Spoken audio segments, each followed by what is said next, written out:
Welcome back to the TwinSpires Racing Roundtable. I'm Ashley Anderson here with James Scully and our special guest today, Blaise Bollman, our fearless producer of the Racing Roundtable and TwinSpires jury, filling in for Vance Hansen today. And we're going to be talking about Oaklawn Park opening weekend, other notable performances across the country, and we'll look ahead to 2024 because today is our final Racing Roundtable of 2023.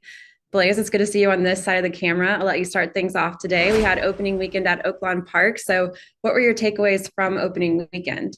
Thanks, Ashley. It's good to be back. I know Vance Hansen has his schedule varies with his PTO. So, yeah, I'll kick it off.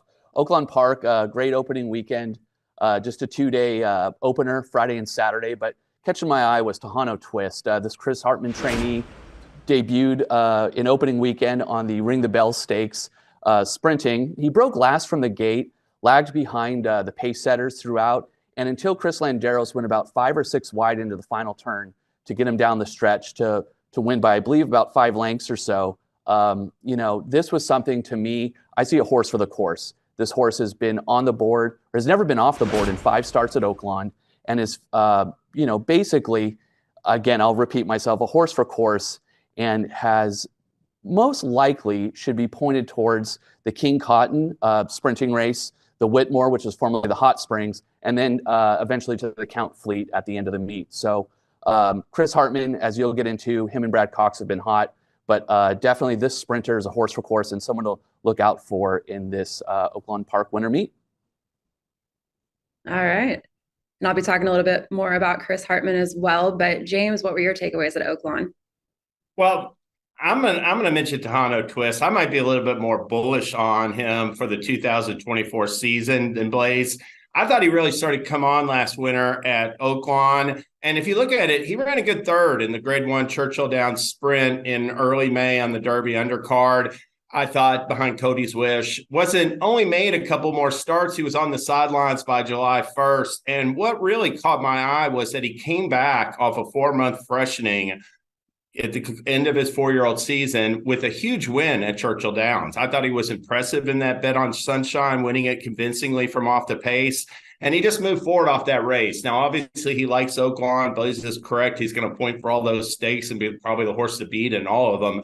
But I think that Hartman's got bigger goals than just these graded stakes at Oaklawn to come. I think he's got a chance at age 5, Tejano Twist, to really take a step up in the sprint division. The other horse I'll mention from Oaklawn is Valentine Candy. This is a colt that broke his maiden at Saratoga. We saw Breeders' Cup Juvenile Fillies winner, just FYI, for Justify, and Hard to Justify, who won the Breeders' Cup Juvenile Turf.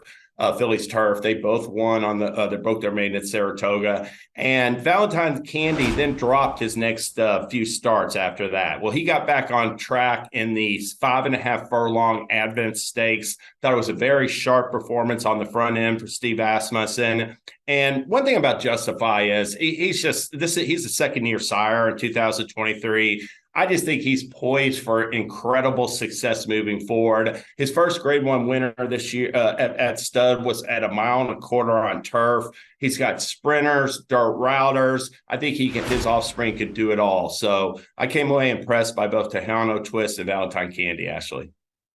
Hey, James, if I could real quick, James, were you worried at all that his speed rating, whether you're a buyer person, whether you're a bris, were you at all apprehensive with this run by Tejano Twist not being a triple digit? I believe he was somewhere in the 80s. Does that concern you at all? Well, I'm going on the Bristnet numbers, so he got a 96. And, he earned some numbers. Now, granted, those numbers are going to have to continue to increase at age 5 coming up in the coming months. But I think he's eligible. He ran numbers in the high 90s, ran a couple of 100s, 101 type figures last year early in the season. I think he gets stronger as Oaklawn Park meet moves on. So I thought that was just a terrific race to keep moving forward off of. I just think he's come back from this freshening, a better horse, and I'm excited about his future, Blaise. Right on. Thanks. Now I wanted to talk about a couple trainers, which Blaise, you mentioned Brad Cox and Chris Hartman, and I was going to go into some stats with them on opening weekend because Brad Cox had 3 wins in 2 seconds from 5 starters, all in maiden special weights. He had a 2-year-old filly in Silver Rose win at 6 furlongs. He had Circe, a 2-year-old Good Magic Gelding, Of course, Good Magic was the sire of Mage, who won the Kentucky Derby. And then In Good Taste, a 2-year-old filly, won at a mile. His second place finishers were beaten just a neck and 3/4 of a length. So he was that close to having 5 winners from 5 starters. And he's tied for first with 3 wins with Steve Asmussen to start the meet, but has a much higher win percentage, which is 60%. And then with Chris Hartman, he had 2 wins, 2 seconds, and a third from 7 starters. And Tejano Twist, you already mentioned, winning by 5 lengths. Stablemate Necker Island came in second in that stakes as well. And then Andy's Candy was third to Valentine's Candy in the Advent Stakes. And then Hartman also had a maiden winner in Texas Town who beat Brad Cox's Crushed It by a neck. So 2 trainers that had very hot starts this weekend. So definitely want to keep an eye on them going forward with this meet. And I'll point out Asmussen, he's run hot and cold. He can run hot and cold. He got up to 4 start at Turfway Park. You referenced he had a whole bunch of starts over the weekend, but at least he won 3 races. So his stable's doing better at Oaklawn to start the meet than it did at Turfway. Yeah, and actually, if I could just throw in a couple numbers to expand on what you were given there, I just want to let bettors know this is more of a human connection and things that are going on at Oaklawn for us at TwinSpires. But for all the bettors out there, if you were wagering $2 mutuals or whatever you'd want to wager at Oaklawn, basically the payouts have been outstanding. We're averaging right now just shy of $19 for a $2 mutual win payout. We had some really nice winners with Butterbean paying $24. And I believe it was the Advent or Mistletoe. Sorry, it's skipping my mind. Mistletoe. Thanks, James. And then we had another $84 winner. And amongst those winners, we got a real winner for all our players out there with Emily Gullickson's expert picks in platform videos back this whole season. We're really excited to announce she'll be doing that for us at Oaklawn. And she had some really nice prices on day 1. It was a little cold day 2, but she'll heat up again and she'll be there for our TwinSpires players. Also, a quick shout out to the new track announcer, Matt Dinnerman. It was a bummer to see Vic Stauffer go. I kind of grew up with Vic Stauffer at Hollywood Park. He's a great voice. Worked with him a little bit at my former place of employment there in Los Angeles. So, Matt Dinnerman's come in and I think done a great job. He brings a little bit more color commentary to his calls, or kind of sees himself as a reporter. So it's going to be a little, I think, different for some of those hardcore viewers of Oaklawn Park's product. But again, I remember Matt Dinnerman when he was on top of Del Mar. He's a local Solana Beach guy, and he'd be on the top of Del Mar recording race calls into a tape recorder. So to see him progress from there to then calling at Golden Gate Fields and now getting the opportunity on it at a huge track that Oaklawn Park is, I just really want to say, it's great to see Matt Dinnerman in that position. Yeah, I'll let go that point. I was waiting for Matt to say his name is, and I was like, okay, that's not going to be the case anymore. Sorry. Yeah, it's not the goof on the roof. So Matt Dinnerman started recording from a rooftop at Del Mar into a tape recorder, I remember, but he's all business.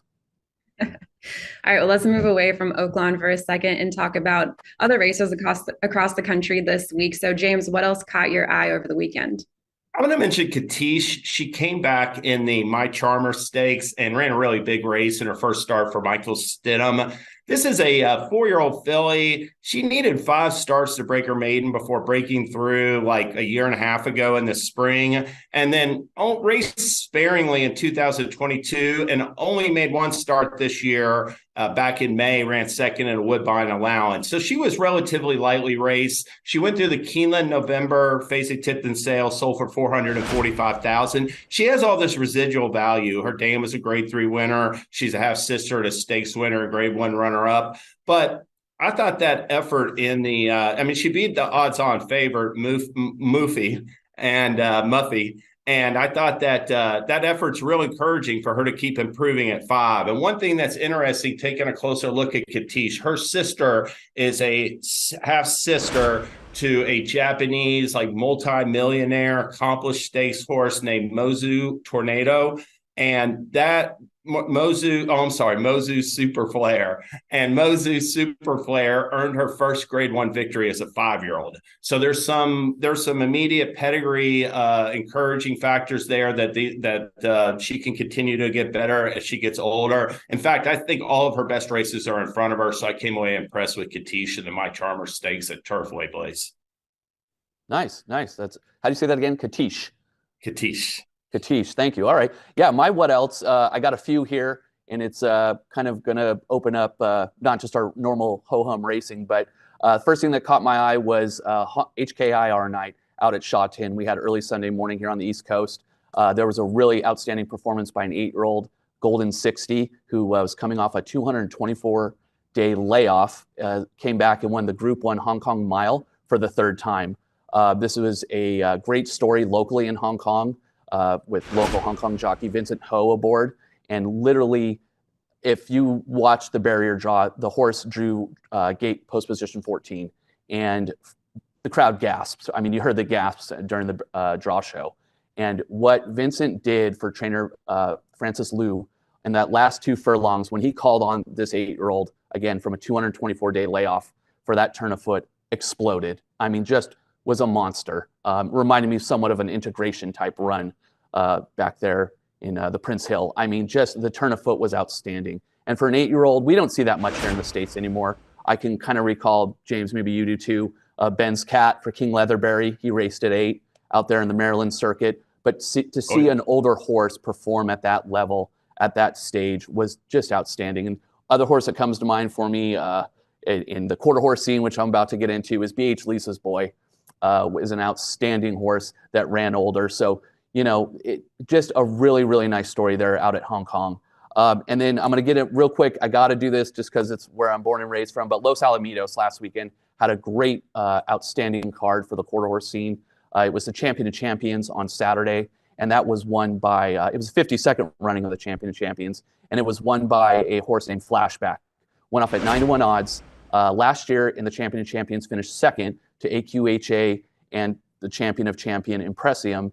And this horse won from the 1 hole this year. Very hard for horses to win from the 1 hole. Last time I can remember, I bet the horse, fortunately, because he made an outstanding paddock presence, was Last to Fire with one of my favorite jockeys, Francisco Rubio, aboard. So to win from the 1 hole and to beat an AQHA champion and to finish 2nd the year before is something that hasn't been done in quite a while. This was a Montana bred, which again in the quarter horse scene is pretty rare.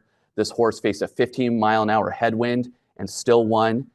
This was his 5th Grade 1 at 5 years old, and he's raced at 7 different tracks and won 3 Grade 1s at those 7 tracks throughout the West Coast. So outstanding performance. This runner was trained by Heath Taylor, ridden to victory by Francisco Calderon, and the owners Valerino Stables. These connections also went on to the next day to win the $2 million Futurity at Los Alamitos, which is the best race you could win at 2 outside of Ruidoso Downs. And that horse was Train Station V.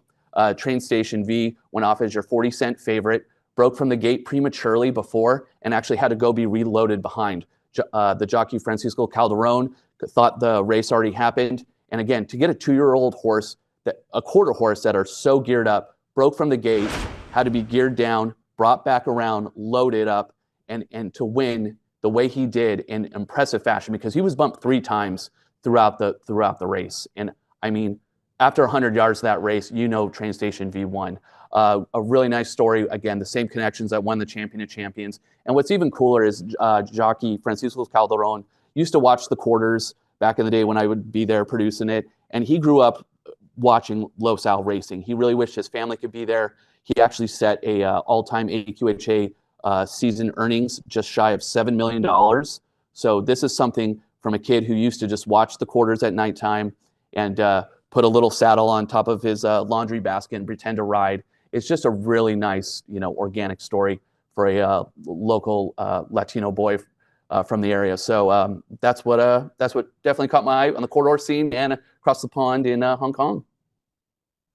Well, we appreciate the wide range of talking quarter horse racing, Hong Kong racing. We don't always get to do that on the Roundtable. So thank you, Blaise. Yeah, it varies. It varies. Hey, Golden 60s win was awesome. That was right, really James? Emotional, and I love those kind of performances. And yeah, Ben's Cat, I mean, he was like a late running sprinter, and he was terrific. But I mean, even Whitmore, and I'm old enough that I grew up with Forgo and John Henry, so I love these old geldings. Well, before we move on to our next section, I was going to talk a little fairgrounds, Louisiana Champions Day, and Star Guitar. Very significant. Louisiana bred had 3 stakes winners on Champions Day. Touch Upon a Star won the Classic and is now 6 for 7 in 2023 and has one loss this year, which was just a second. So doing very well. Overcharged a 5-year-old mare won the Ladies Sprint Stakes. We had Behemoth Star, a 5-year-old gelding won the Turf Stakes. And then Star Guitar also had a few stakes placed runners as well. Spirited Beauty finished third in the Ladies Sprint Stakes and Guitar Solo third in the Lassie Stakes. And then on top of that, Star Guitar had a maiden winner in, I believe it's Carpiece. I'm not sure if I'm saying that right. Debut winner out of a Lemon Drop Kid mare at Fairgrounds as well. So obviously Star Guitar, very significant horse over in Louisiana, a 4-time Louisiana bred horse of the year, won several other honors as well. So very cool to see all of those winners this weekend at Fairgrounds. And nothing to say about that. No, we got to get you to create, Ashley, a Louisiana kind of horses to watch for our stable alerts. You know, that's something that's really valuable to our players, and maybe we can get you to kind of create a Fairgrounds stable so people can do some quick ads to those at TwinSpires.com using stable alerts. I'll work on that. All right, finally, with it being our final episode of the Racing Roundtable in 2023, which horse or storyline are you excited to follow in 2024? Blaise? Well, I'm going to be a real homer here, and I'm just going to stick to my new hometown of Louisville and some of the runners I saw recently here in the 502 underneath the TwinSpires at Churchill Downs. And again, being a homer, I'm going with these kind of pedigree half plays, half two significant horses. And my first one's Knight's Bridge. This is a half to Speaker's Corner. It's trained by Hall of Fame trainer Bill Mott. And if anyone knows Bill Mott, he's going to take his time with his horses, just as he did with Speaker's Corner. But Knight's Bridge, first time out at Churchill, was watching it. I was there. I mean, just blew him away. 7 furlongs, won by, I think, 10.5 lengths are my notes. And this is one to watch. This is owned by Godolphin. And again, Godolphin is going to give all the faith into Bill Mott to let them take their time with this horse. I was looking up before we were recording this, and you know, his last out work was at Saratoga, 5 furlongs, and I believe it was October 28th, 102, 5 furlongs. So, you know, I'm hopefully this horse will get on the Derby trail, but we'll see. Definitely one to watch and to put in your stable alerts. That's for you, Jeremy Jones. And secondly is going to be Mullion.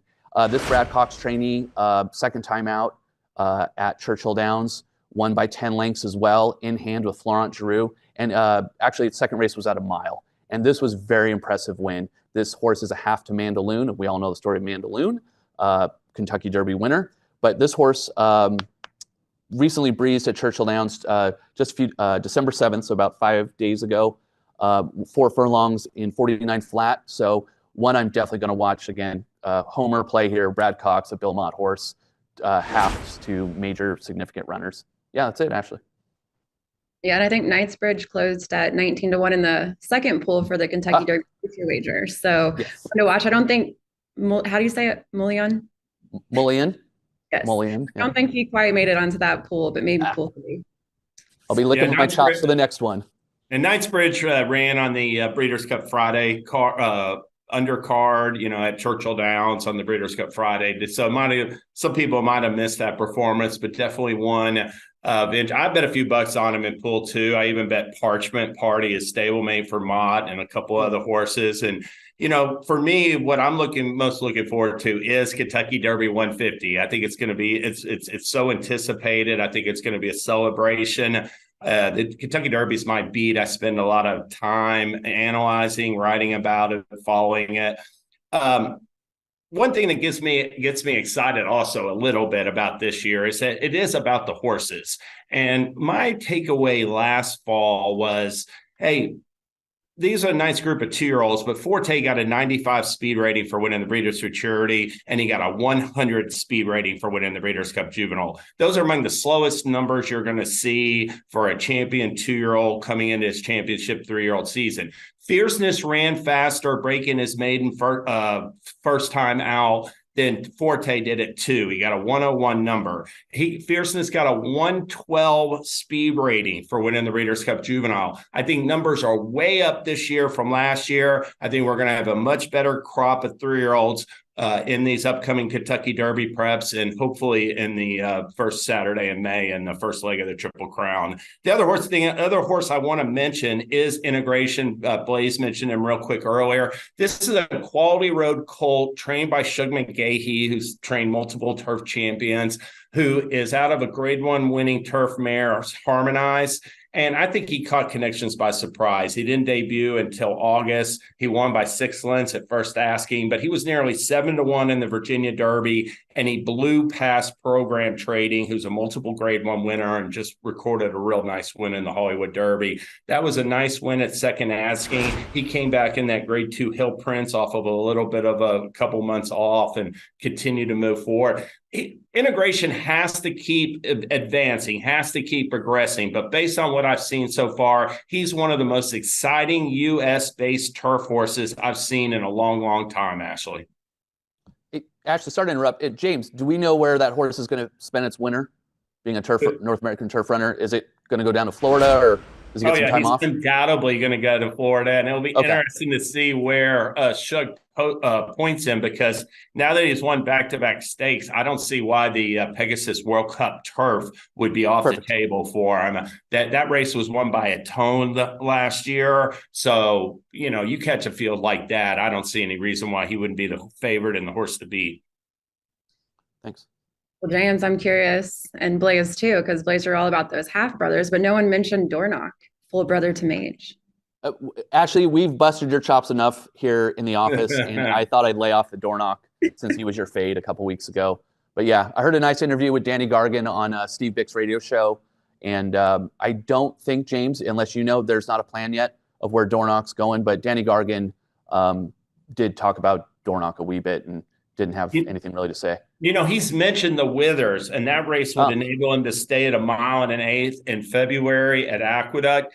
And the other thing about that spot is, being based down in Palmettos like he's going to be this winter, Dornoch, there's no chance he's running at Tampa Bay, because it went poorly for WNL last year there for Gargan. He ran last and got post 12. No way he's ever shipping another Derby type horse there anytime soon.